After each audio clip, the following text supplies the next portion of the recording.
ঘুমানোর সময় প্রিয় নবী হযরত মুহাম্মদ সাল্লাল্লাহু আলাইহি ওয়াসাল্লাম দুটি কাজ করতে নিষেধ করেছেন।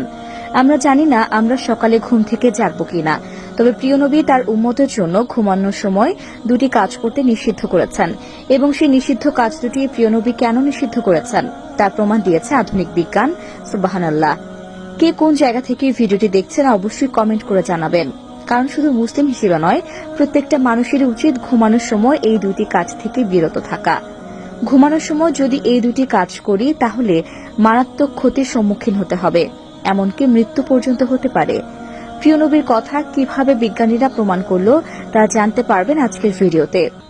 আপনি যদি মুসলিম হয়ে থাকেন তাহলে ভিডিওটি অবশ্যই দেখবেন এবং শেয়ার করে প্রিয় নবীর হাদিসটি সবার কাছে পৌঁছে দেবেন, কারণ আপনার মাধ্যমে যদি কেউ কোনো ভালো কাজ সম্পর্কে জানতে পারে এবং তা পালন করে, তার জন্য আপনি প্রিয় নবীর একজন প্রিয় উম্মত হয়ে উঠতে পারবেন।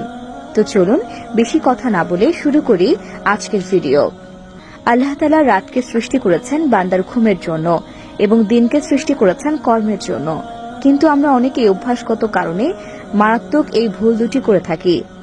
1 নম্বরে, প্রিয় নবী ঘরের লাইট বন্ধ করে ঘুমাতে বলেছেন। লাইট জ্বালিয়ে ঘুমানো কতটা মারাত্মক ভুল চলুন জেনে নেই। প্রিয় নবী বলেছেন, রাতে আলো জ্বালিয়ে ঘুমালে তোমাদের শরীরের ভেতর এমন কিছু বিশেষ পার্টস রয়েছে যা কাজ করা বন্ধ করে দেয়, এমনকি মস্তিষ্কে নেতিবাচক প্রভাব পড়ে। বিজ্ঞানীরা বলেছেন, রাতে লাইটের আলো থেকে এক ধরনের আলোক নিঃসরণ হয়, যার ফলে ব্রেন ক্যান্সার হওয়ার সম্ভাবনা থাকে। আমাদের শরীরে এক ধরনের গ্রন্থি আছে যার নাম পাইনাল গ্রন্থি, আর এই গ্রন্থি শুধুমাত্র অন্ধকারে কাজ শুরু করে। এক ধরনের হরমোন নিঃসরণ করা। লাইট জ্বালিয়ে ঘুমালে এই গ্রন্থি কাজ করা বন্ধ করে দেয় এবং হরমোন নিঃসরণ বন্ধ হয়ে গেলে শারীরিক ও মানসিক বিভিন্নভাবে নেতিবাচক প্রভাব পড়ে। 2 নম্বরে, প্রিয় নবী হযরত মুহাম্মদ সাল্লাল্লাহু আলাইহি ওয়াসাল্লাম বলেছেন, তোমরা যখন রাতে ঘুমাতে যাবে অবশ্যই ডান কাত হয়ে ঘুমাবে। বাম কাত হয়ে ঘুমালে তোমাদের পাকস্থলীতে নানাবিধ সমস্যা দেখা দিবে, যা পরবর্তীতে মারাত্মক রূপ নিতে পারে। বিজ্ঞান বলেছে, কোনো মানুষ যদি বাম কাত হয়ে ঘুমায় তাহলে তার পাকস্থলী খাদ্য হজম প্রক্রিয়া ব্যাঘাত ঘটে। পাকস্থলী যেহেতু বাম দিকে বাঁকানো, তাই কেউ যদি বাম দিকে শুয়ে থাকে তাহলে তার খাবার এক জায়গায় জড়ো হয়ে থাকে, যা তার পাকস্থলীতে পুরোপুরিভাবে সচল থাকতে পারে না। এর জন্য খাবারটা ইনস্ট্যান্ট নাড়ির দিকে যেতে অনেক ব্যাঘাত পোহাতে হয়।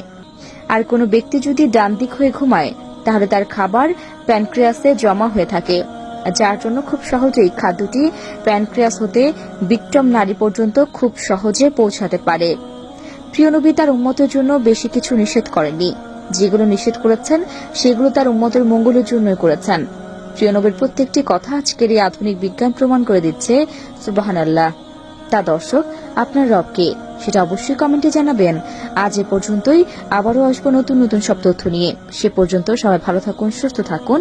এতক্ষণ 24 ঘন্টা নিউজের সাথে থাকার জন্য আপনাকে ধন্যবাদ।